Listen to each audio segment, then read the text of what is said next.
After making sure that Hugh was all comfortable, Jungkook went to his office, where Mark was standing, while the other guards were outside of the office. Jungkook, why are you still standing, Mark? Just sit. Jungkook said to Mark, and Mark sat on the sofa that was just opposite to the one on which Jungkook was sitting. Mark, David knew about the girl, Jungkook, Mark, we cannot take him lightly, Jungkook, you know that. Jungkook, point. Mark, what's with you, Jungkook? Why aren't you responding properly? You're not like that, Jungkook, because I knew that this would come. Mark, it's all under control right now. We also need to deal with Mr. Park. He is not giving us the land that is ours already. Jungkook, I will talk to him in my way now. Mark, you should. Mark, okay, that's it for the information. I should go now. Mark said while getting up from his seat, and then Jungkook made him stop suddenly. Jungkook, I hope you won't let me down, Mark. Mark, like obviously, man. You are the reason why my whole family is alive, why I am alive, and nothing can touch her, let alone harm. You can trust me, Jungkook. Thank you, Mark. Mark then left the office after saluting Jungkook in a dramatical way, and Jungkook went to take his seat to do his office work. Meanwhile, he also had Hugh in his mind the whole time he was doing his work. After a bit, you softly open your eyes and find yourself laying on the bed in a complete environment that made you a little bit confused, and you got down on your bare foot and got outside of that bedroom. And you get shocked when you see Jungkook sitting on his king-size chair, all focused on his Mac, with his glasses on, that whatever word that you had in your mouth, you gulped them all and kept staring at him, like almost you were drooling over him.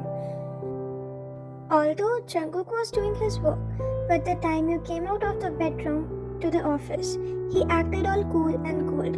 He smirked internally when he realized that you was nearly drooling over him.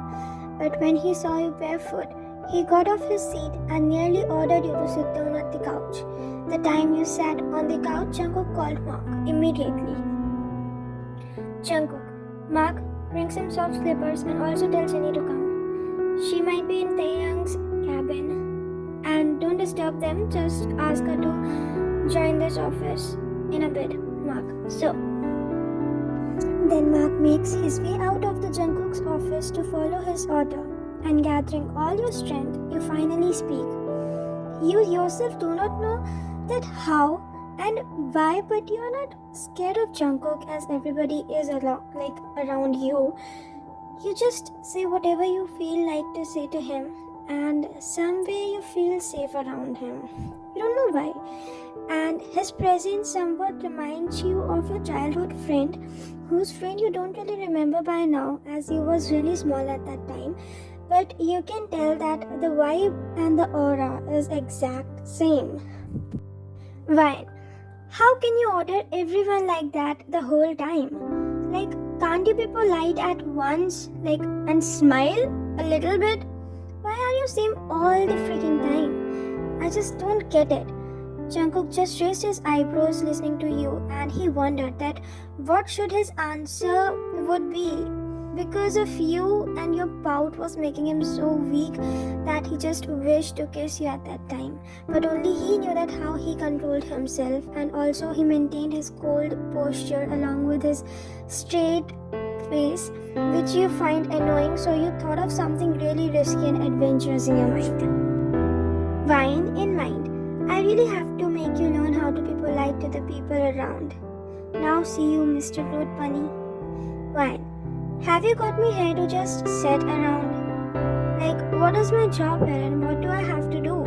Jungkook, you will be first working as my assistant for some months in order to learn everything about the company and how everything happens. Then it depends on your work, and I will think about you for the moving. Wine. Wait. Why assist you? You already have an assistant, and I study finance, so I can't work as your assistant. I want to work in finance department. You get that? Jungkook, no. Then you angrily stand up from the sofa and went closer to Jungkook because Jungkook was standing a bit far from you. That was sitting on sofa near his desk. Ryan, what do you just think of yourself now? Huh? You are not the king here. I won't be working as your assistant. I'm not your slave. I'm going back to home, okay? Just do whatever you want to do with your company. I won't be working here with you. Not in my whole life. You nearly shouted at Jungkook as the emotions took you.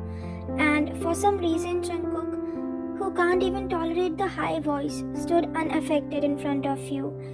If there would be someone else in your place, that person would have been resting in the hospital by now. But he fought back with you. He didn't fight back with you.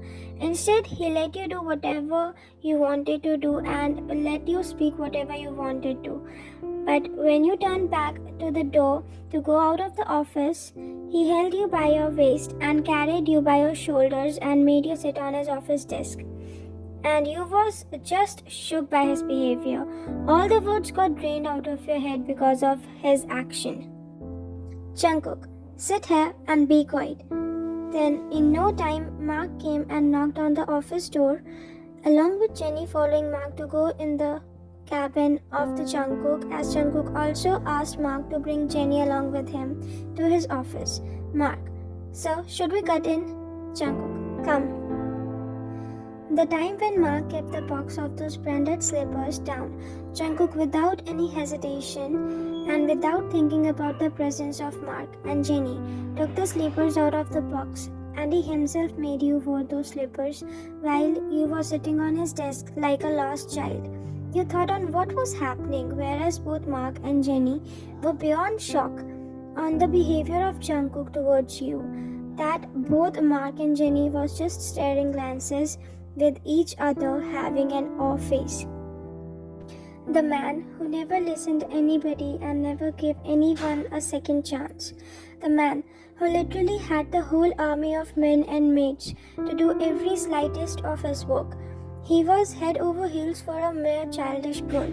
A girl who didn't even have the hint of his real aura regarding others and what he felt about her.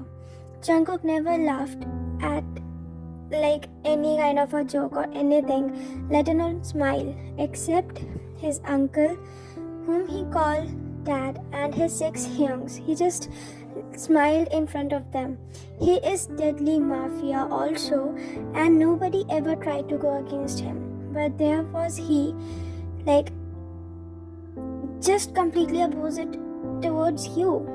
And he was really amazingly, beautifully talking to you. You was continuously stepping on his patience, on the other hand, but to everyone's surprise, he wasn't triggered at all by your actions. Otherwise, someone else would have gone missing with all his or her generations by now.